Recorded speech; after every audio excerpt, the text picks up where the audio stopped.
शिमला में अनुराग ठाकुर के बयान पर कांग्रेस का हल्ला बोल। इस दौरान कुलदीप सिंह राठौर ने कहा कि लोकसभा में जोर जोर से चिल्लाने वाले सांसद अनुराग सिंह ठाकुर बताएं कि क्या कभी सदन में हिमाचल के मुद्दे भी उन्होंने इसी तरह जोर से उठाए हैं या नहीं।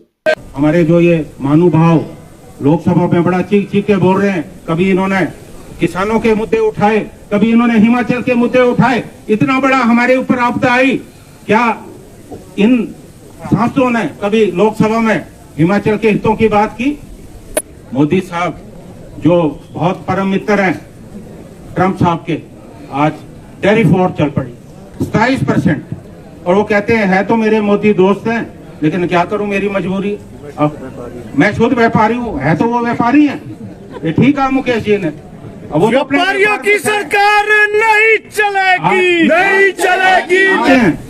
कि अमेरिका ने करोड़ों डॉलर की सहायता हिंदुस्तान को दी है चुनाव से पहले। अब हम ये पूछना चाहते हैं, आजकल अनुराग ठाकुर जी बहुत ज्यादा लोकसभा में बोल रहे हैं, हम आपसे हिसाब लेना चाहते हैं। जो करोड़ों डॉलर यहाँ भारतवर्ष में आए, क्या आपने चुनावों को प्रभावित करने का प्रयास नहीं किया? आप जवाब दें। आज अनुराग ठाकुर की मैं पीड़ा समझता हूं, क्योंकि वो मंत्री बनना चाहते थे, पहले भी मंत्री बने, वहां तो जेपी नड्डा बन गए। अब वो अपने को साबित करने में तुले, और आजकल वो इतिहासकार बने हैं। और पता नहीं इतिहास की डिग्री उनके पास है या कौन सा इतिहास उन्होंने पढ़ा। वो कहते हैं कि 1947 के बाद देश का अगर विघटन हुआ तो कांग्रेस पार्टी ने किया। अरे इस देश में जो आजादी मिली वो कांग्रेस पार्टी की देन। फर्जी अनुराग ठाकुर नहीं चलेगा, नहीं चलेगा, नहीं चलेगा। जो पुरखे हैं, आपके जो पुरखे हैं, जिस विचारधारा से आप आते हो, वो तो अंग्रेजों के पिट्ठू है। उन्होंने तो स्वतंत्रता सेनानियों के खिलाफ जो है अंग्रेजों की कोर्टों में गवाहियां दी थी, और सजा हुई हमारे स्वतंत्रता सेनानियों को। क्या इस देश के आंदोलन में, स्वतंत्रता आंदोलन में क्या आरएसएस का योगदान रहा? आज हमको जरा बताएं। इतिहास हमने भी पढ़ा, आज आप इतिहास को लिखने का प्रयास करें। अरे इस देश को अगर अखंड रखा, इस देश को अगर मजबूत रखा, वो कांग्रेस पार्टी की नीतियों ने रखा। चाहे जवाहरलाल नेहरू हो, श्रीमती इंदिरा गांधी हो, राजीव गांधी हो, नरसिम्हा राव हो, मनमोहन सिंह हो, इन लोगों ने देश को इकट्ठा रखा। आपने इस देश को तोड़ने का प्रयास किया। कौन सा एक नेता बताओ स्वतंत्रता आंदोलन में? एक मुझे भारतीय जनता पार्टी तो बनी, आरएसएस का एक कार्यकर्ता बताओ जिसने खून की तो छोड़ो, एक पसीने की बूंद इस देश की आजादी के लिए उन्होंने की हो। चड्डीधारी नहीं चलेंगे, नहीं चलेंगे, नहीं चलेंगे। देश के लिए आहुति दी तो महात्मा गांधी ने दी, और महात्मा गांधी की हत्या के पीछे कौन लोग थे सारा देश जानता है। अगर इस देश की एकता और अखंडता के लिए अगर प्राणों की आहुति दी, श्रीमती इंदिरा गांधी ने दी, जिन्होंने इस देश को एक और अखंड रखने के लिए अपनी छाती पे गोलियां खाई। बताइए कोई भारतीय जनता पार्टी का नेता इस देश की एकता और अखंडता के लिए अगर प्राणों का निछावर किया तो श्री राजीव गांधी ने की। अरे हमारा तो बलिदानों का इतिहास है, आपका कौन सा इतिहास है?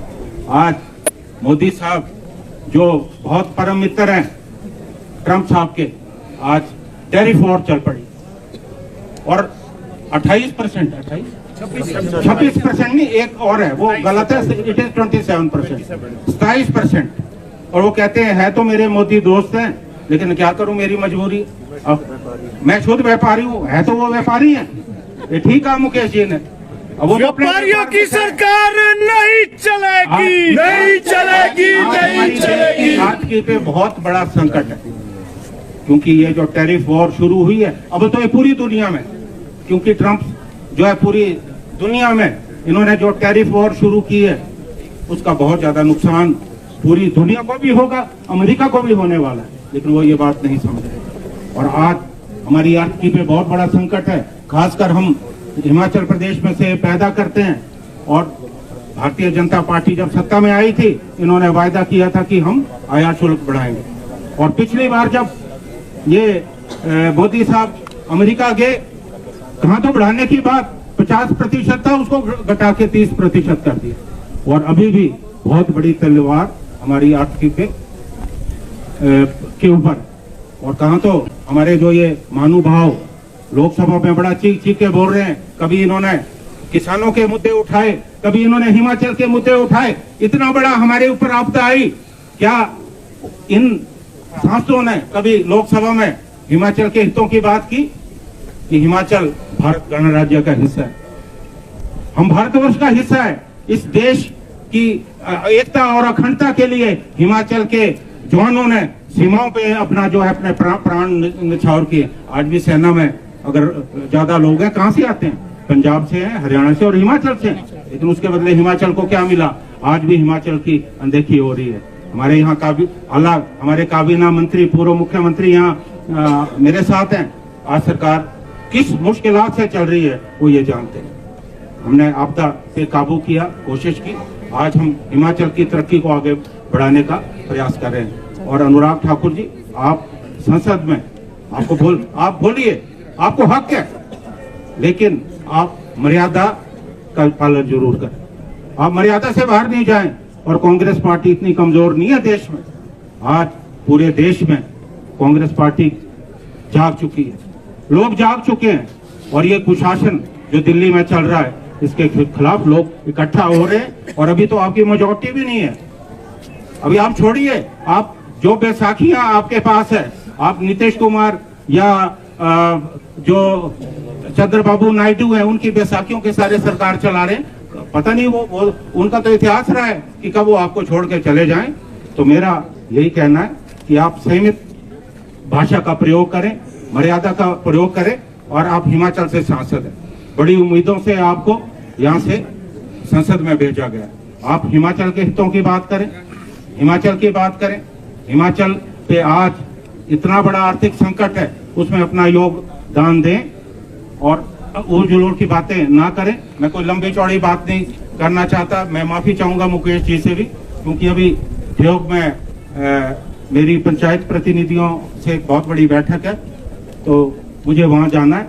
तो मैं यही आशा करता हूं कि हम इनकी हर गलत नीति, जो केंद्र सरकार की नीति है, हम उनका विरोध करें।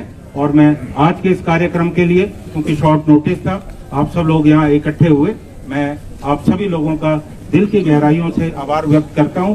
कांग्रेस पार्टी की ताकत ये कार्य करता है। मुकेश जी, कांग्रेस पार्टी की ताकत ये कार्य करता है। इन्हीं कार्यकर्ताओं ने हिमाचल में सरकार बनाई है।